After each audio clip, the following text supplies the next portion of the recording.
Chapter 25 of Anne of Green Gables. Matthew insists on puffed sleeves. Matthew was having a bad 10 minutes of it.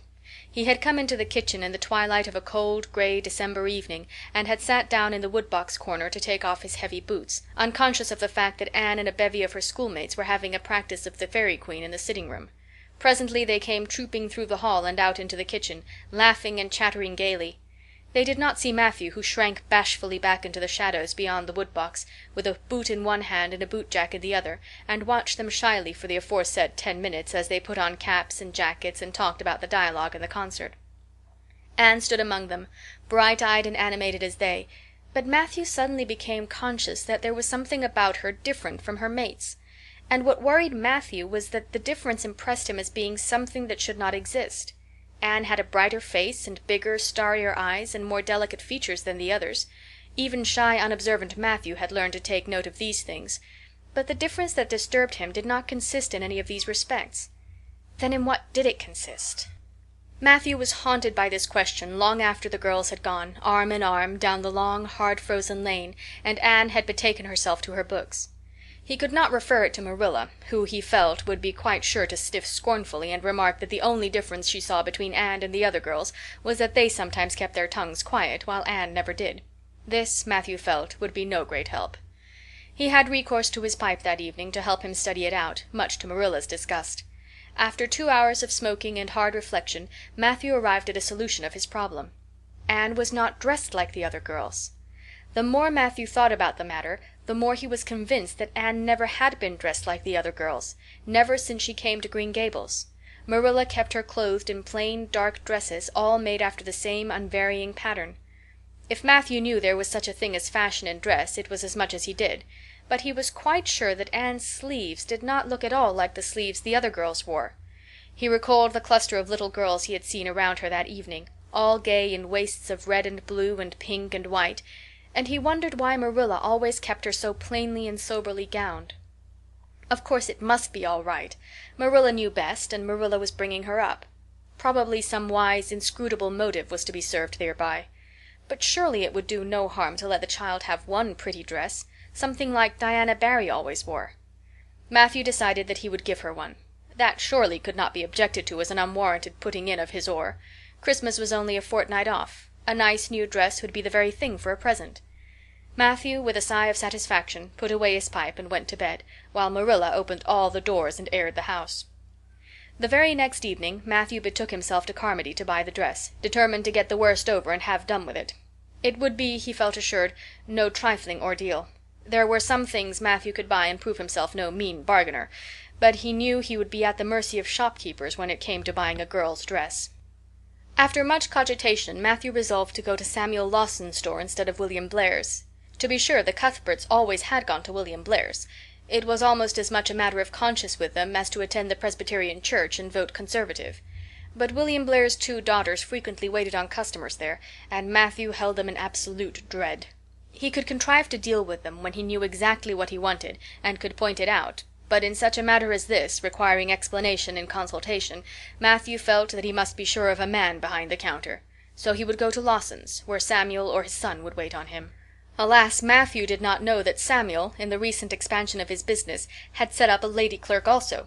She was a niece of his wife's, and a very dashing young person indeed, with a huge drooping pompadour, big rolling brown eyes, and a most extensive and bewildering smile.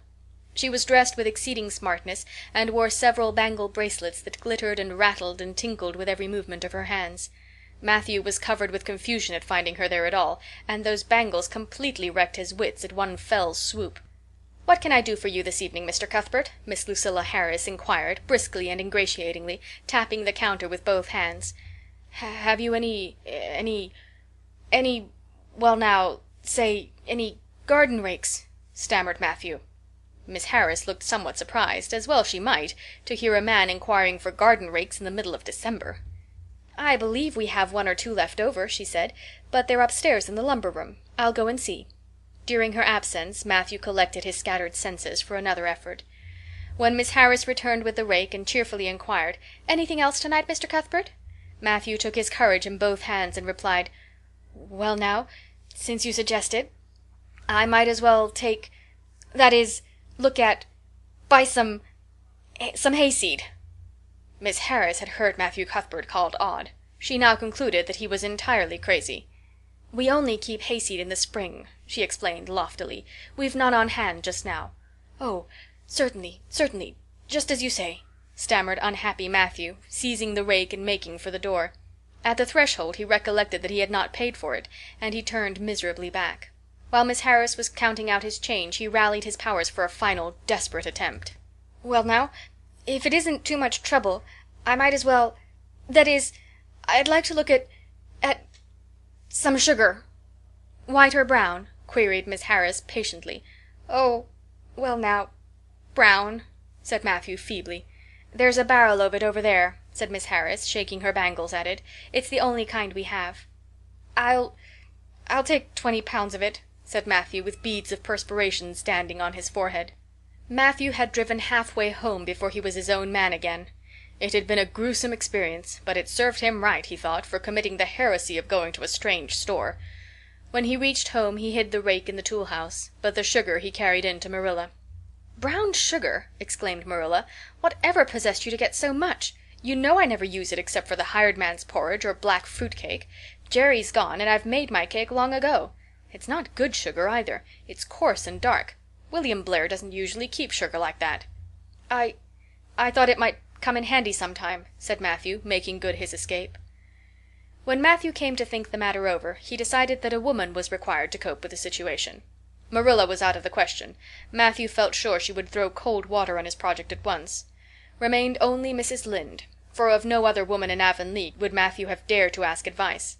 To Mrs. Lynde he went accordingly, and that good lady promptly took the matter out of the harassed man's hands. "Pick out a dress for you to give Anne? To be sure I will. I'm going to Carmody tomorrow, and I'll attend to it. Have you something particular in mind? No? Well, I'll just go by my own judgment then. I believe a nice rich brown would just suit Anne, and William Blair has some new Gloria in that's real pretty. Perhaps you'd like me to make it up for her too, seeing that if Marilla was to make it Anne would probably get wind of it before the time and spoil the surprise? Well, I'll do it. No, it isn't a mite of trouble. I like sewing. I'll make it to fit my niece, Jenny Gillis, for she and Anne are as like as two peas as far as figure goes." "Well now, I'm much obliged," said Matthew, and I don't know, but I think they make the sleeves different nowadays to what they used to be. If it wouldn't be asking too much, I'd like them made in the new way." "Puffs? Of course. You needn't worry a speck more about it, Matthew. I'll make it up in the very latest fashion," said Mrs. Lynde. To herself she added when Matthew had gone, "It'll be a real satisfaction to see that poor child wearing something decent for once. The way Marilla dresses her is positively ridiculous, that's what, and I've ached to tell her so plainly a dozen times. I've held my tongue, though, for I can see Marilla doesn't want advice, and she thinks she knows more about bringing up children than I do, for all she's an old maid. But that's always the way. Folks that has brought up children know there's no hard and fast method in the world that'll suit every child. But them as never have think it's all plain and easy as rule of 3. Just set your 3 terms down so fashion, and the sum'll work out correct. But flesh and blood don't come under the head of arithmetic, and that's where Marilla Cuthbert makes her mistake. I suppose she's trying to cultivate a spirit of humility in Anne by dressing her as she does, but it's more likely to cultivate envy and discontent.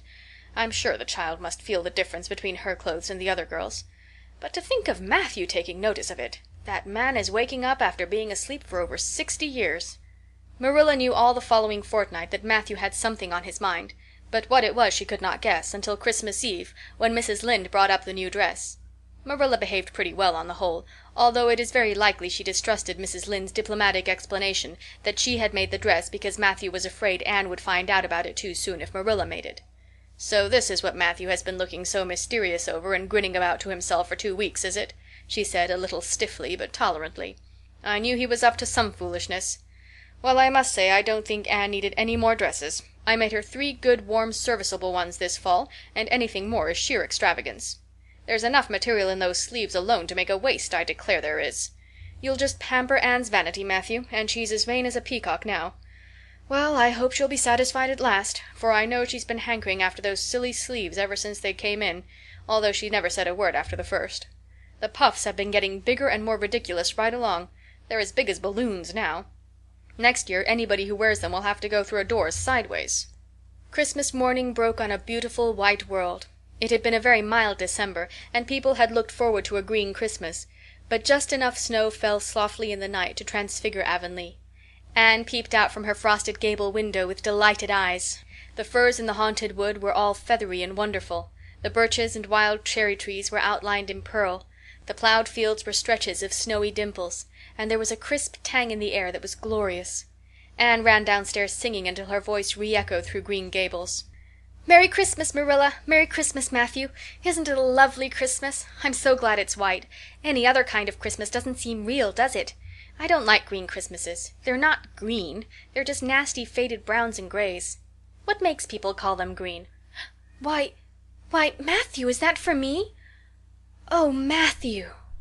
Matthew had sheepishly unfolded the dress from its paper swathings, and held it out with a deprecatory glance at Marilla, who feigned to be contemptuously filling the teapot, but nevertheless watched the scene out of the corner of her eye with a rather interested air. Anne took the dress and looked at it in reverent silence. Oh, how pretty it was!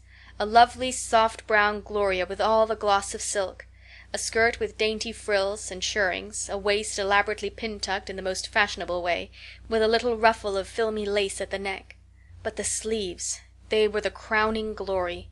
Long elbow cuffs, and above them 2 beautiful puffs, divided by rows of shirring and bows of brown silk ribbon. "That's a Christmas present for you, Anne," said Matthew shyly. Why, Anne, don't you like it?" Well now.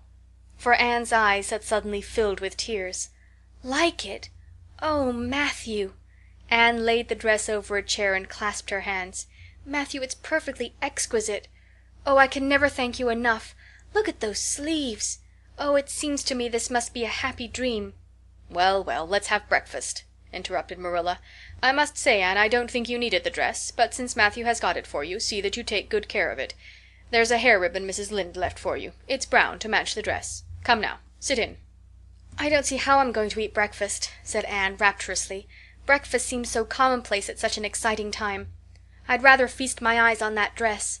I'm so glad that puffed sleeves are still fashionable. It did seem to me that I'd never get over it if they went out before I had a dress with them. I'd never have felt quite satisfied, you see. It was lovely of Mrs. Lynde to give me the ribbon, too. I feel that I ought to be a very good girl indeed. It's at times like this I'm sorry I'm not a model little girl, and I always resolve that I will be in future. But somehow it's hard to carry out your resolutions when irresistible temptations come. Still, I really will make an extra effort after this." When the commonplace breakfast was over, Diana appeared, crossing the white log bridge in the hollow, a gay little figure in her crimson ulster. Anne flew down the slope to meet her. "Merry Christmas, Diana! And oh, it's a wonderful Christmas! I've something splendid to show you. Matthew has given me the loveliest dress, with such sleeves! I couldn't even imagine any nicer." "I've got something more for you," said Diana breathlessly. "Here, this box. Aunt Josephine sent us out a big box with ever so many things in it, and this is for you. I'd have brought it over last night, but it didn't come until after dark, and I never feel very comfortable coming through the haunted wood in the dark now." Anne opened the box and peeped in. First a card with "For the Anne girl and Merry Christmas" written on it, and then a pair of the daintiest little kid slippers with beaded toes and satin bows and glistening buckles. "Oh," said Anne. "Diana, this is too much. I must be dreaming." "I call it providential," said Diana. "You won't have to borrow Ruby's slippers now, and that's a blessing, for they're 2 sizes too big for you, and it would be awful to hear a fairy shuffling. Josie Pye would be delighted. Mind you, Rob Wright went home with Gertie Pye from the practice night before last. Did you ever hear anything equal to that?" All the Avonlea scholars were in a fever of excitement that day, for the hall had to be decorated and a last grand rehearsal held. The concert came off in the evening and was a pronounced success. The little hall was crowded, all the performers did excellently well, but Anne was the bright particular star of the occasion, as even envy in the shape of Josie Pye dared not deny. "Oh, hasn't it been a brilliant evening?" sighed Anne when it was all over, and she and Diana were walking home together under a dark, starry sky. "Everything went off very well," said Diana practically. "I guess we must have made as much as $10. Mind you, Mr. Allen is going to send an account of it to the Charlottetown papers." "Oh, Diana, will we really see our names in print? It makes me thrill to think of it. Your solo was perfectly elegant, Diana. I felt prouder than you did when it was encored. I just said to myself, it is my dear bosom friend who is so honored. Well, your recitations just brought down the house, Anne. That sad one was simply splendid. Oh, I was so nervous, Diana. When Mr. Allen called out my name I really cannot tell how I ever got up on that platform. I felt as if a million eyes were looking at me and through me. And for one dreadful moment I was sure I couldn't begin at all. Then I thought of my lovely puffed sleeves and took courage. I knew that I must live up to those sleeves, Diana. So I started in, and my voice seemed to be coming from ever so far away. I just felt like a parrot. It's providential that I practiced those recitations so often up in the garret, or I'd never have been able to get through. Did I groan all right? Yes, indeed, you groaned lovely, assured Diana. I saw old Mrs. Sloane wiping away tears when I sat down. It was splendid to think I had touched somebody's heart. It's so romantic to take part in a concert, isn't it? Oh, it's been a very memorable occasion indeed. Wasn't the boys' dialogue fine? Said Diana. Gilbert Blythe was just splendid. Anne, I do think it's awful mean the way you treat Gil. Wait till I tell you. When you ran off the platform after the fairy dialogue, one of your roses fell out of your hair. I saw Gil pick it up and put it in his breast pocket. There now. You're so romantic that I'm sure you ought to be pleased at that. It's nothing to me what that person does, said Anne loftily. I simply never waste a thought on him, Diana. That night Marilla and Matthew, who had been out to a concert for the first time in 20 years, sat for a while by the kitchen fire after Anne had gone to bed. Well now, I guess our Anne did as well as any of them, said Matthew proudly. Yes, she did, admitted Marilla. She's a bright child, Matthew, and she looked real nice, too. I've been kind of opposed to this concert scheme, but I suppose there's no real harm in it after all. Anyhow, I was proud of Anne tonight, although I'm not going to tell her so. Well now, I was proud of her, and I did tell her so 'fore she went upstairs, said Matthew. We must see what we can do for her some of these days, Marilla. I guess she'll need something more than Avonlea school by and by. There's time enough to think of that, said Marilla. She's only 13 in March. Though tonight it struck me she was growing quite a big girl. Mrs. Lynde made that dress a mite too long, and it makes Anne look so tall. She's quick to learn, and I guess the best thing we can do for her will be to send her to Queen's after a spell. But nothing need be said about that for a year or two yet. Well now, it'll do no harm to be thinking it over off and on, said Matthew. Things like that are all the better for lots of thinking over. End of chapter 25.